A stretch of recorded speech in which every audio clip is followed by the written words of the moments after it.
Home Depot 卖的很贵，然后我在 Facebook 上看见一个25块钱。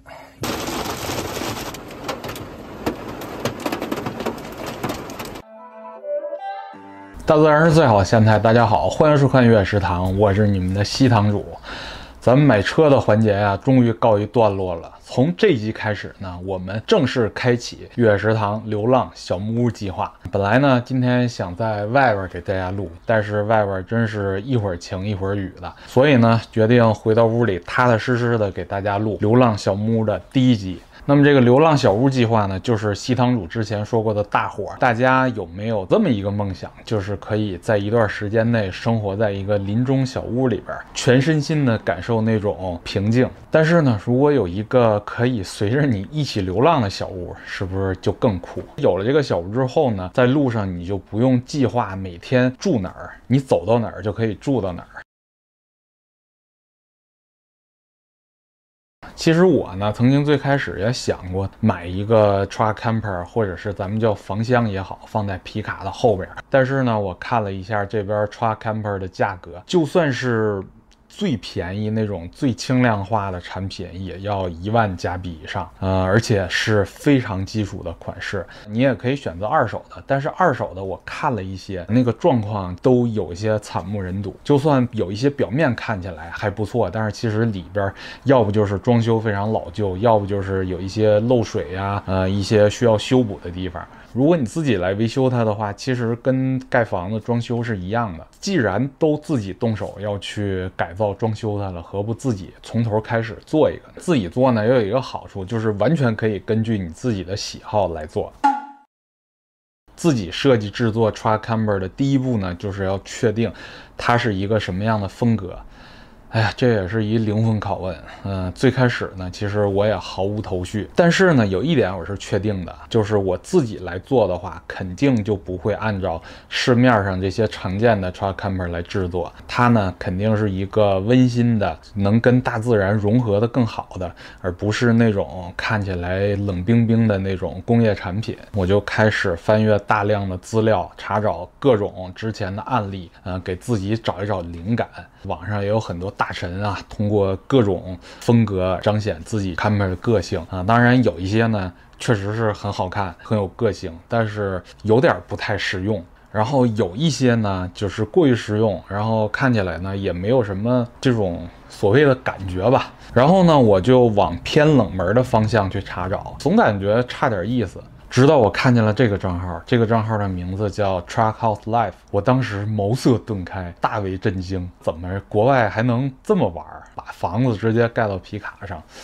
确实是有点击中了我的要害，我也是非常喜欢这个风格。同时呢，我又开始思考一个新的问题，就是把这么一个小木屋放到皮卡的后边，它到底在加拿大合不合法？因为这个 Truck House Life 的这个朋友，他是一个在美国阿拉斯加生活的一个博主，所以呢，我就又开始了大量的查阅相关信息。那我发现这个地带在加拿大其实是属于一个相对灰色的地带。如果你是一个正常在市场上销售的产品，你就要符合 CSA 的标准。具体是啥呢？就大概是一个加拿大对于这种 camper 这种露营车的一个安全标准吧。如果呢，它是一个货物放在你的皮卡的后斗上，那它只要符合加拿大这个货物运输的标准就可以了。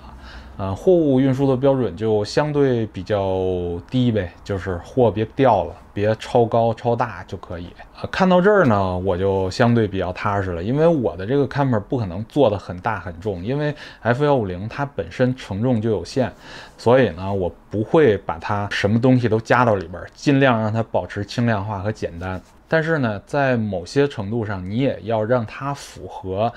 这个加拿大这个露营车的这个安全标准。首先呢，就是你的电路、水路，然后你的燃气一定要用符合这个安全标准的产品。Camper 露营房厢上的玻璃必须是钢化玻璃，因为钢化玻璃如果不幸出现事故的情况下，它的伤害是最小的，因为钢化玻璃碎了不会特别锋利，可能也会受伤，但是相比于这种普通玻璃这种非常尖锐的碎的角度来说，它已经是非常安全了。从正规公司买的 Truck Camper 这个呢还是需要正常去保险公司上保险的。我也跟我的这个保险经纪沟通过了，他说这个东西放在你的车上，它就是一个货物，在行驶当中呢如果出现一些比如说事故呀什么的，这个保险公司呢会按货物来赔它。如果呢你这个东西是静止在那儿，你的这个 camper 里边的比如说煤气爆炸了，或者是什么着火了，或者是电路有问题了，这个保险公司是拒赔的。所以呢我就决定正式开启这个工程。好了，法规也了解了，风格也确定了，接下来呢就要具体进入实操环节了，到底来怎么设计我的这个小木屋的 Truck Camper？ 怎么说呢？我也不可能完全照搬 Truck House Life 设计的感觉。首先，那辆车是一个老款的 F350，它承重非常强。然后其次呢，它那个车是一个 flatbed， 就是澳式的那种，就是一个平斗，可拓展的空间比较大。所以呢，我呢就不可能像它一样做一个完整的一个房厢，我呢决定还是用这种咱国内叫高盖吧，一个盖子扣在皮卡上面，然后用夹子把它夹住，或者用其他的固定方式，可以叫它半箱，就是等于它不是一个完全封闭的一个房厢，下部分用的就是皮卡的这个后斗，然后上部分是你自己盖的。我觉得这样有一个好处，首先就是它比较轻，其次呢就是它的空间利用率会很高，皮卡后斗里边这个轮拱这之间的这些空间你都可以利用上。然后就是 Truck House Life 的它那个房厢的设计呢是一个木屋风格，大家也都看见那个图片了，它的这个前头呢是做了一个倾角，这个好处就是在你行驶的时候会增加这个所谓你车辆的空气动力学上的优化。但是呢我觉得这样的话会影响靠里边的头部的空间因为我这个车呢是一个 Super Cab， 本身车厢内的空间不大，后斗的尺寸呢又是一个 6.5 feet， 不像它这个350这个8 feet 这么长的一个空间，所以呢我就想能不能更好的利用一下这个后斗的空间。看见好多升顶的房车，还有这种咱国内比较常见的这种叫额头床的这个房车我想我这儿可以从木屋的前边探出来一块，相当于自己做一个小额头。我不是用它来睡觉，我只是把它作为一个储物空间来放一些比如我常用的睡袋呀、露营的装备。而且呢从侧面的比例来看它也更加的好看，它就不会是从这个车头到后边直接就秃了，这样它跟这个车前面的车厢有一个更好的衔接。还有一个很重要的一点就是根据加拿大的气候来设计它，保温就不说了，这个肯定得做，就算你在热的地方这个保温层也做得好，要不然你车里会非常的热。针对于加拿大的冬天也是对它进行了一个优化。我觉得住过大房子的朋友可能比较了解吧，就是如果你的这个大落地窗、大别墅玻璃特别多，冬天的取暖费用肯定不会低。我为了节省冬天在车内取暖的能源，窗户设计的比较小，露营车上面都会有一个透气的天窗，然后有烟囱的洞，车顶的换气扇我不会装，大天窗虽然我很想要，但是我也不会装，烟囱的这个洞我也不会开在屋顶。为什么呢？因为我要最大程度上减少我这个 camper 漏水的几率，所以我不会在我的车顶开任何的洞。好了，大方向确定了，就开始画草图了。之前我改我那辆 Camper Van 国内的那个东风的面包车的时候，就有好多朋友问我说，堂主你这个有没有设计图纸啊，发我一下。哎呀，这个非常惭愧啊，我看见好多大神在做设计的时候都用那个设计软件能看见立体的效果，我就是在这方面比较薄弱嘛，所以我的这个所有的图纸都是手绘的，而且这个手绘的乱七八糟的，都是今天想到哪儿画一块，明天想到哪儿画一块，所以我的这个图纸非常的乱，只有我能看懂。所以再次给大家道个歉啊，不是说我不想分享，只是我这个图纸太乱了。咱们现在既然设计方向确定了，草图也有了呢，实车也已经到了我们接下来就要测量一些数据。等这些数据都测量好了之后，才能更好的进行下一步。那我们首先来确定的就是这个长度，测量当中呢肯定会有一些误差，但是这个都不重要，你只要把几个最重要的数据量对了就行。首先就是你这个皮卡后斗的尺寸，它到底有多长多宽，你想要的你这个 camper 的高度大概是多高，要模拟一下。比如说我当时就是模拟了一下，坐在这个后斗里边到底头部的高度是多少，起身之后能不能站直，最后你的这个 camper 最高处的高点的高度是多少，这都是你要在测量阶段去确定的。当然你在测量后呢，更新一版图纸的时候一定要考虑到木材的厚度，因为我们画草图都是一根线嘛，但是其实你实际去做的时候，木材是有厚度和宽度的，所以这个一定要考虑进去。等你得到这些所有的数据之后，你就可以通过这个几何的这个知识来算出你最后这个屋顶的角度是多少，房梁的长度、斜梁的长度，这个屋顶的这个角度是多少。但是无奈啊，西堂主一个文科生学艺术的，从小数学就不好，几何更不好。在算这个房梁的角度的时候，我当时突然就想到，这不是小时候学的勾股定理吗？这么简单的我都已经完全忘掉了。幸亏我们现在生活在一个 AI 时代，然后我就把这个计算完全交给了 AI 来做。那么咱们这个大概的图纸和尺寸都有了之后呢，接下来就要决定用什么材料来做你的这个 camper。很多这种大神级的都是用这种比如说铝框架呀，而且有用一些复合的三明治材料的。当然这些东西呢，首先就是技术难度比较高，你需要的设备也更多，金属加工起来相比于木材就更费劲。那这种三明治材料呢，没有一个好的供货商有一定技术的储备，我觉得也不是一个很好来实现的一个材料。所以最后呢，我就决定跟这个大部分 DIY 博主一样，用这个木头来做我的 camper。当然呢，好多人觉得木头可能会不结实，但是其实你没有想到的是，很多这些卖的成品的这种 trailer 或者是这种 truck camper， 其实它们里边也都是木头的。你把它拆开以后，里边的框架都是用木材来制作的。你外边看可能是玻璃钢也好，或者是一些什么复合材料也好，其实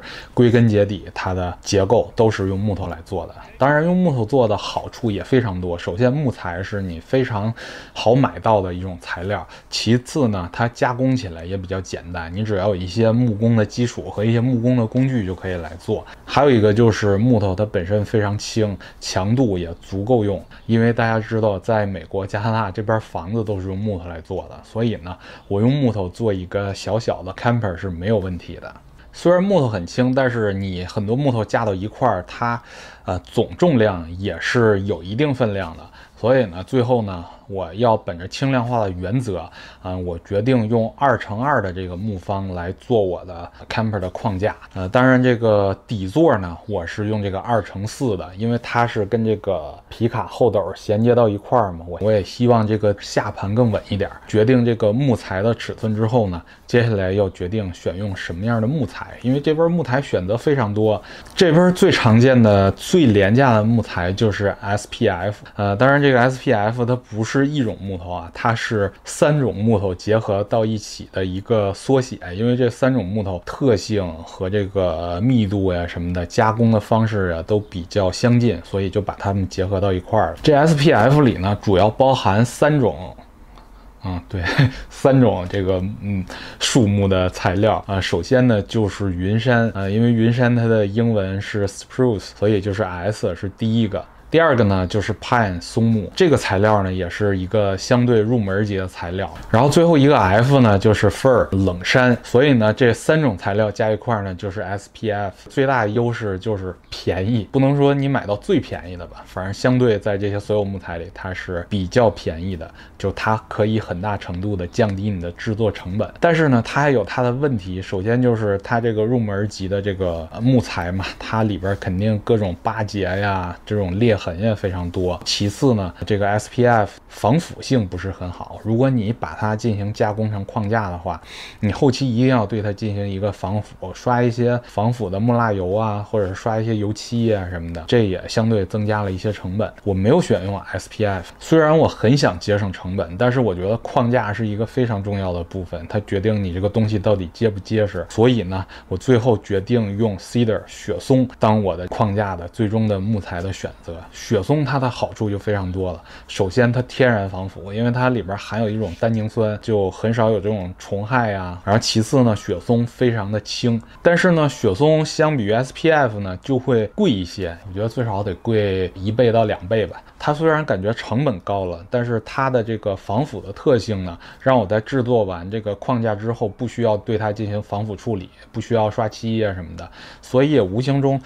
其实平衡了一下这个最终的成本。当然呢，这边还有一种木材选择，就是这种防腐木，它们呢是经过一些有毒性的化学药剂的加工之后啊，一些虫子呀什么的就不会去蛀它。但是这种材料用在户外的，比如说这种 deck 或者是做的小凉亭什么的还可以。用它来做一个你天天住在里边的 camper 里，我觉得这无疑算是一种慢性自杀吧。虽然可能没有那么严重，但是我觉得对身体可能也不会很好。所以好钢用在刀刃上，最后呢，框架我就决定用雪松来做。这个雪松的味道也非常好闻，因为我在切割的时候散发出的那个雪松的味道，哎呀，非常的香。框架决定好材料之后呢，接下来要决定外墙用什么材料，有几种普遍的选择吧。做我那面包车的时候用的那个地板的那种欧松板啊，它是相对比较便宜的。然后其次呢，就是这边叫 plywood， 咱们叫3合板、5合板或者是胶合板。当然这个选择的学问就很多了，因为它同样是胶合板，它的质量也会差很多，价位呢也可能有很大的区别。还有一个呢，就是我在逛 Home Depot 时候发现的，有一个材料叫 Smart Side， 是一种复合材料，有点像那个欧松板给压一块了。经过一定处理之后，这些东西压得非常紧实，基本上不会吸水，而且它的这个外表面是给你提前上了一层底漆的，就算你不上漆的话，它也有一个比较好的防水性。这边好多房子都在用 Smart Side 作为外墙，那我想他们都能用，我这个小 camper 肯定用起来就更没有问题了。而且我也看了很多的评测，有一个做建筑相关的一个博主呢，他呢就是把 Smart Side 材料切成几个不同的小块，把它丢到树林子里，把它泡在水里，然后把它扔在自己家房檐屋后，1-2个月之后，然后对比它们的吸水性，除了那个泡在水里的那个有一丢丢的膨胀，其他的基本没有太大的变化。所以这个材料是一个我觉得非常靠谱的外墙材料。然后说说这个中间层吧，中间层其实就没有什么选择了，就直接选择 Home Depot 里最主打的那个杜邦的防水膜啊，它呢就相当于一个啥呀？房屋的 Gore-Tex， 它这个水是进不来的，但是房屋里边蒸汽啊、热气啊、湿气啊是可以透出去的，这样就可以保证内墙不会有水汽的聚集，在内部腐烂木材。悄悄的告诉大家一个省钱的小窍门，就是多逛 Facebook， 你会买到很多便宜的材料。 Home Depot 卖的很贵，然后我在 Facebook 上看见，现在我来取25块钱，已经非常划算了。就是这个东西，杜邦的一个。然后说说屋顶的材料吧，大型的房屋，像我住的这种独立屋呀什么的，他们最常见的就是沥青的屋顶。但是沥青的屋顶呢，它就不太适合用在我这个 camper 上，因为沥青非常重。换屋顶的时候，我亲身去体验过那个沥青的屋顶的，那个东西非常重，所以呢不适合。然后其次呢，就是金属的屋顶。金属的屋顶它好处就是非常的结实，坏处就是加工起来比较困难，因为去切割金属的话，首先你没有特别专业的设备，你可能不会切得很齐。然后其次呢，就是金属如果把它放在 camper 的屋顶上，如果下雨，阿尔伯塔这边经常下冰雹，那么敲在金属上会非常的响。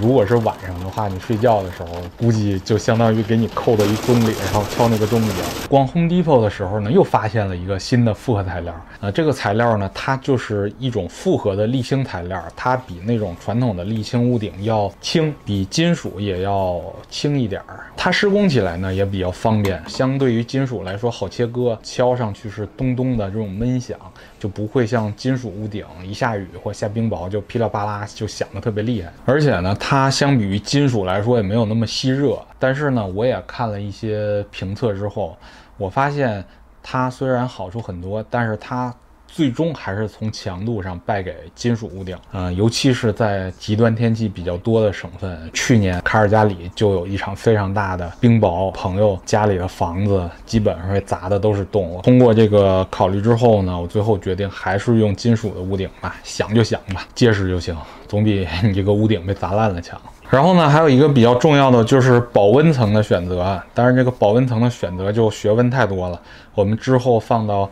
保温层施工的时候再来讲它的选择。好了，今天咱们内容就这么多吧。第一集咱们先当个开胃小菜，下一集我们开始正式的制作。我现在呢就一直在 camper 的制作当中，每天就是起来干活，选材料，逛 Home Depot 补材料。今天胶没了，然后去买胶；螺丝没了，去买螺丝；木头没了，去买木头。所以这个整个人也比较忙到吧。所以今天第一期的开胃小菜就先放到这儿。我最近把更多的精力放在制作上，我也会及时的把下一集更新给大家。作为一个非木工专业出身的人 ，DIY 也算是一个给大家的经验的总结吧。这集里边有什么选材，或者是有什么讲解上有一些大家觉得不是很稳妥的地方，或者大家有一些什么更好的想法，欢迎留言，大家一起沟通。后续的朋友在制作这个 camper 或者在制作一些自己 DIY 的项目的时候，会有